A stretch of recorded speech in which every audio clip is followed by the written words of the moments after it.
Welcome to the Deep Dive. We're the show that helps you navigate through stacks of information to pull out what you really need to know. So imagine this. You've spent a ton of time, maybe a lot of money, hiring someone called a growth marketer. Right. The buzzword. Exactly. And then they're mostly talking about big brand awareness, maybe some nice social posts, but your actual customer acquisition, flat. Heard that story before. It sounds way too familiar for a lot of folks, I think. So today, our mission is really to unpack why finding a genuine growth marketer can feel so hard, almost like looking for a unicorn. It really can feel that way. And then, more importantly, give you a practical blueprint to actually find yours.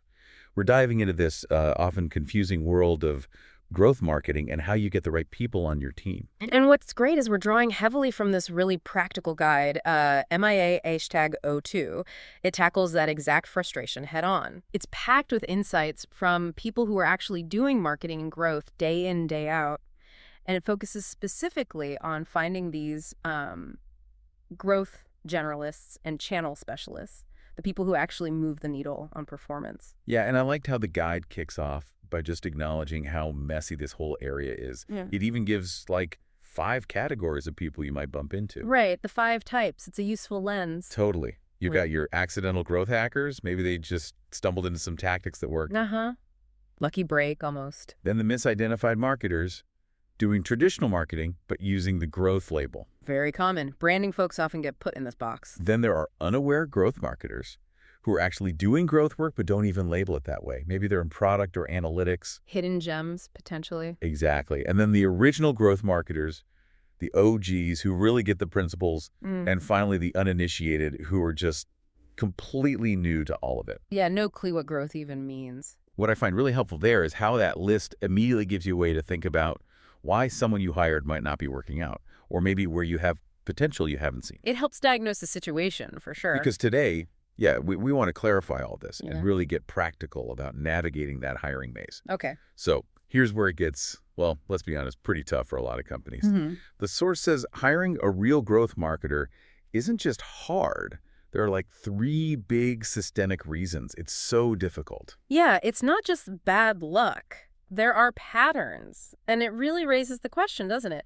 How do you succeed when the playing field itself is, well, kind of confusing? Right. The guide points to these 3 core issues, and they often connect to each other. First up, misalignment in role definition. This is huge. Meaning founders, hiring managers, they often think growth marketing is just another name for marketing, or maybe product management. Okay. So they hire someone good at, say, brand campaigns. Oh, exactly. Someone great at creative stuff, maybe brand building, but that person might completely miss the point about running data-driven experiments to actually grow the user base or revenue. The whole strategy gets focused on brand, not on, rapid scalable growth. Okay, misalignment. That makes sense. What's number 2? Number 2 is unclear expectations. You see this all the time. The company itself doesn't have a clear growth strategy. Or maybe they do, but they don't communicate the specific goals clearly. So the growth marketer is flying blind. Pretty much. They end up working on things that might seem useful, but don't actually line up with the company's main objectives. Lots of waste of effort, wasted resources, huge missed opportunities. Right. And the third one? The third one is a poor understanding by stakeholders. This is classic. People higher up, maybe the CEO, maybe investors. They expect instant miracle results from growth experiments. It's like, we ran 1 A/B test. Why aren't we doubling revenue? Exactly that. They just don't get that growth marketing is iterative. It's about constant testing, learning, failing sometimes, and optimizing. It takes time. And that puts impossible pressure on the marketer. Totally sets them up for failure right from the start. Massive frustration on both sides. Okay, so with those big hurdles, misalignment, unclear expectations, stakeholder pressure, it could feel pretty hopeless trying to hire. It could, but the guide doesn't just leave you there. It actually offers a really clear step-by-step approach to building a proper growth team. A blueprint, you said. Yeah, a blueprint. And it argues pretty strongly that your first growth hire needs to be a specific type. A T-shaped growth marketer. T-shaped. Okay, I've heard that term. Let's unpack it. What does that actually look like? So picture the letter T, the horizontal bar across the top. That represents broad skills, foundational knowledge across a range of areas. Okay, breadth. Right. Then the vertical line, the stem of the T, that's deep specialized expertise in one or maybe two specific channels or areas. Yeah, breadth and depth. Precisely.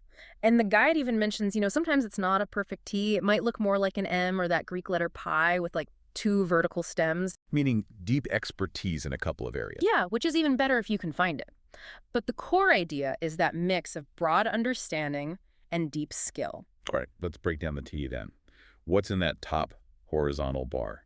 The guide called it base knowledge. Yes, the base knowledge. Think of this as the strategic foundation, the underlying skills that make someone effective in any growth-related role. So what kind of stuff are we talking about? We're talking about understanding behavioral psychology, like why do people click, buy, or churn, really getting into the user's head. Crucial. Then branding, positioning, and storytelling, you still need to articulate the value, right? Absolutely. Plus, strong skills in research, knowing how to dig for insights, and critically, data and analytics and statistics.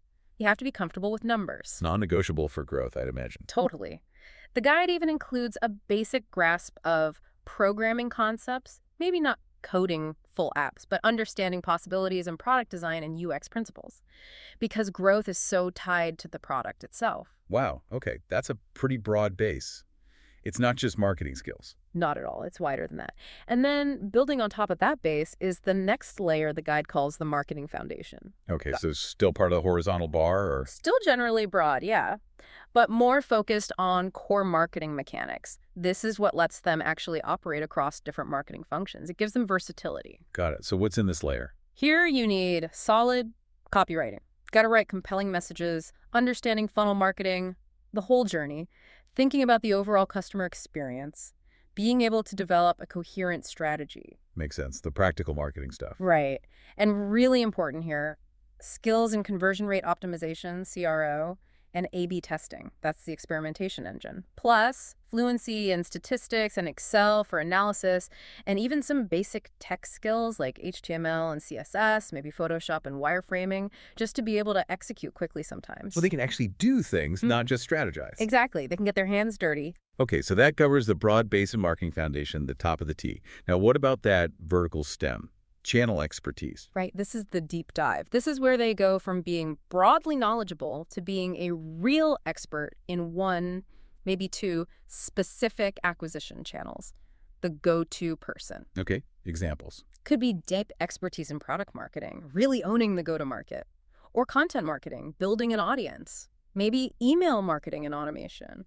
Or public relations, community building, life cycle marketing to keep users engaged. Technical channels, too. Oh, yeah. Deep skills in SEO or performance marketing, paid ads, SEM, maybe App Store optimization, ASO if you have an app, or mastering organic social. It's about having that one area where they can truly drive significant measurable results. So this T-shaped person, this growth generalist, sounds like a unicorn. Huh? Well, they are hard to find, hence the guide, but that's the ideal profile for your first hire. Okay, so what does this generalist do day to day? What are their main jobs? The guide lays it out pretty clearly. Their core job is to architect and run the experimentation process. Okay, so they set a regular cadence for growth experiments. They create the systems and design the processes to make it happen smoothly.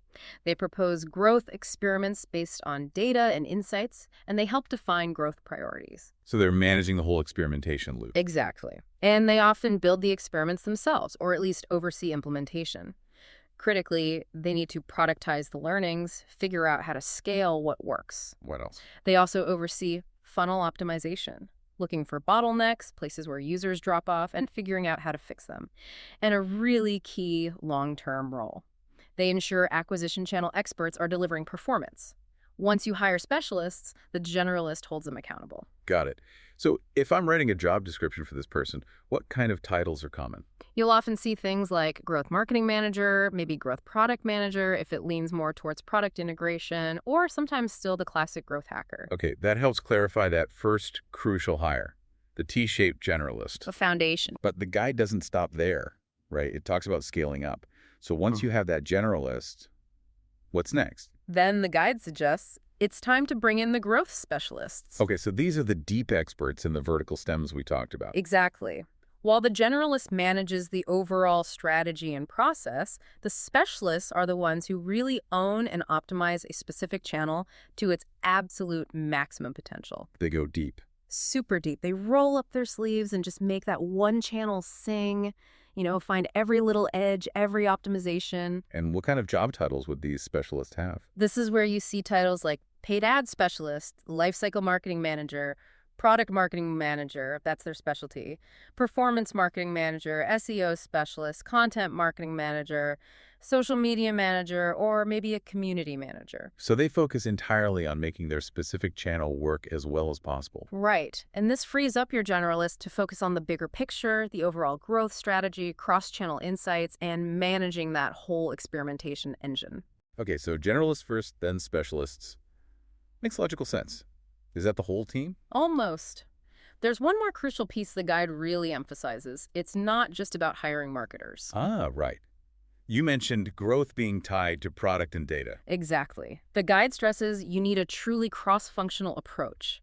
Growth isn't something marketing does in a silo. So who else needs to be involved? You absolutely need dedicated support, or at least readily available resources from design, engineering, and data. Why are they so critical? Well, think about it. Many growth experiments require design changes, right? Or engineering work to build features or run tests.